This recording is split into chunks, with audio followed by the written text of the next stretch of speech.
Coming to the data objects. Data objects. RDD is a core data object in Spark environment. That is, it holds the data. It is used for holding data in Spark environment. Holding the data in Spark environment. And for parallel processing, this RDD is divided into what? This RDD is divided into partitions. Okay, RDD is divided into partitions for parallel processing. Okay, let me show you with a figure. So let us say this is the cluster and these are the different nodes. Let us say we have 8 nodes here. Okay, and we are loading some file for processing into this Spark cluster. Let us say some file X.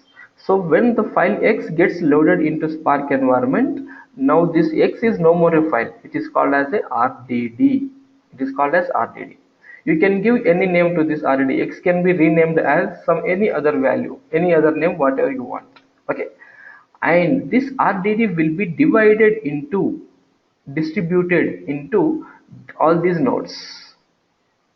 Okay, so as we have 8 nodes here, we can divide this RDD into 8 partitions. Divide this RDD into 8 partitions. So what is the purpose of dividing RDD into 8 partitions is, here we have let us say first partition, second partition, third, fourth, and likewise remaining partitions we have stored into all these machines. We don't store, automatically data will be distributed to all these machines. Okay, once we load the data into cluster, that's it. So the advantage of dividing the RDD into partitions is all these partitions will be processed parallelly at a time. Okay, parallelly all the partitions will be processed at a time. So we can achieve parallelism. Distributed computing is possible only when RDD gets divided into partitions. Remember, okay, remember this point. Whenever some data divided into some subparts, then only the distributed computing or parallel computation is possible. That is the reason in Spark environment a RDD is divided into partitions. Okay, sir. Okay, now going to next slide. So once the data is moved into Spark cluster, now let us say this is a cluster. Now we are running one Spark application here. Application in the sense job, sir. Don't get confused. A Spark application is a Spark job. Okay, Spark application. So the data objects, the basic data objects are RDDs. RDDs are divided into partitions. Okay, now what types of operations we can do RDDs? What types of operations we can perform on these RDDs? Okay, so we can perform only two different types of operations. We can perform on RDDs. Two different types. One is called as transformations. And second type of operations are called as actions. The first type of operations are called as transformations, and second type of operations are called as actions. Okay, so RDD or any data object, not just RDD, any data object. Okay, now if we perform transformation, an operation called as transformation on an RDD, the result is again one more RDD. Okay, the result is again one more RDD. And when we perform action on an RDD, the result is a value or a collection. Collection in the sense set of multiple values. Okay, when we perform transformation on RDD, the result is again RDD. When we perform some action, there is nothing but we get the output is some value or a collection. Okay, RDD, transformation and action. So it is not just RDD, it can be any data object. It can be RDD, it can be data frame dataset, it can be dstring, anything. If you perform some transformation or any data object, the output is again one more data object. And if you perform action on any data object, the output is a value, a single value or a collection of values. These are the things you have to remember. Okay, sir. An operation. An operation which takes as input. What is the input to this operation? An operation which takes the data object as input and produces output. What output? The output is again one more data object. Then that operation will be called as a transformation. Okay, and an operation which takes a data object as input, which takes input as a data object, and the output is not one more another data object. The output is simply a value or a set of values or a collection or set of values. Okay, remember these points. An operation which takes in a data object as input and produces another data object as output, that is called as transformation.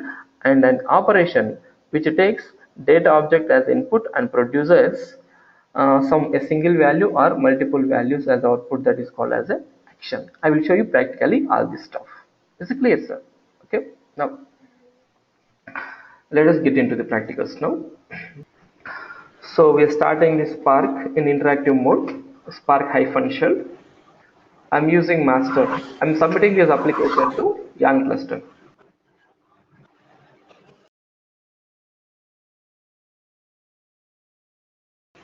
It takes few seconds to start the application. And where do we see it? Just let us open the resource manager.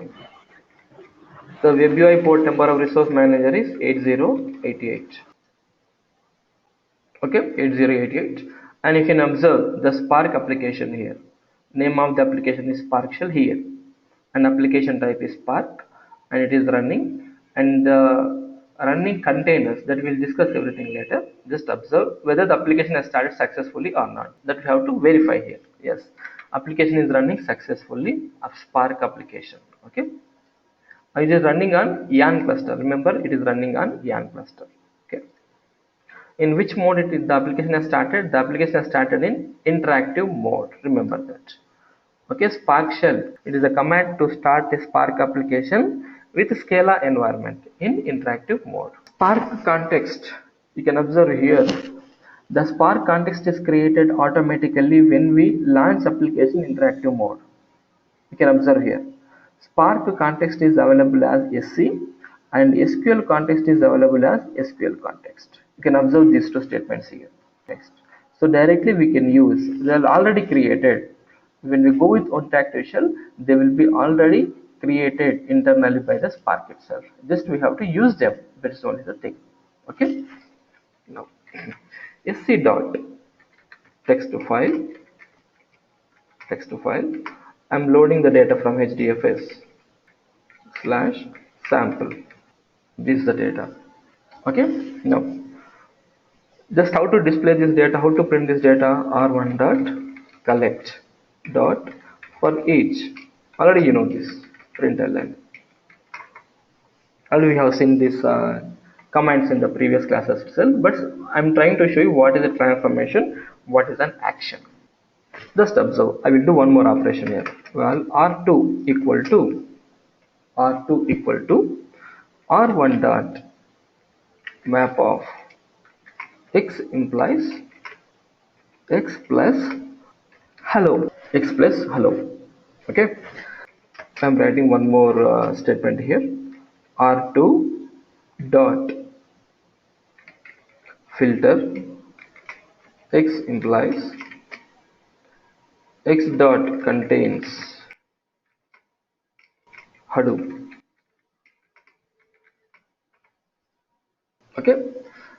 This is R1 is one RDD. You can see here. With the help of this Spark context, we have created, this is the method, one method text file.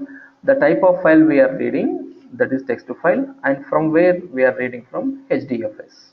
Now, what is the object created here? RDD. You can see here RDD of string.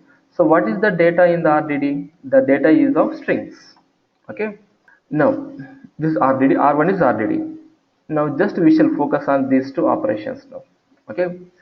R1 dot map. So R1 is RDD and we are performing map operation on this. This is one operation. Okay. And we are here R2 is again one more RDD. We are performing some operation, filter is operation. Now, so when we are performing map operation on R1, what is the result here? RDD. What is R2? R2 is in again one more RDD. Okay, R2 is an RDD which is returned by performing some operation, some map operation on R1. Okay, the result is RDD here. Next, in this statement also, we are performing some operation on RDD R2 and the result is again one more RDD. You can see here RDD of string. The return value is string RDD. So with this we can say that map operation and filter operations they are transformations. So what is that I gave here? Just you can observe here.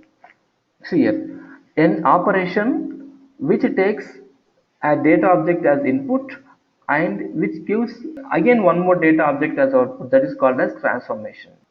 That is what happening here. Just you can observe here, this is one RDD and this is the operation we are performing. So this operation is acting on RDD and the result is again one more RDD. So that is the reason we can call these operations as transformations. These operations as transformations. Okay, now let me show you one more now. R1 dot count val a equal to R1 dot count. Now what is a here? This is again one R1 is RDD and we are performing one operation here, count. What is the result? Result is simply a long variable, that's it. It is a value, simply one value 4, that's it. 4 is some value. Okay, so R1 is RDD but count is an operation. So what is that operation is giving as output? It is giving some value as output. So this count can be called as an action, not transformation, as an action. Okay, next let me show R1 dot collect. What is doing? Is it returning any RDD? No, R1 is RDD. We are performing this operation collect. It is not returning RDD, it is returning an array. Here it is a single value. Here it is an array. Array is a collection of strings. It is returning a collection of strings. So what we can say about collect operation, where it is transformation or action, it is not a transformation, it is an action. Why? Because it is returning a collection or it is giving some value, not RDD, it is returning some value. That is the reason we have to call collect operation and count operation as actions and filter operation and map operation as transformations. Is it clear, sir?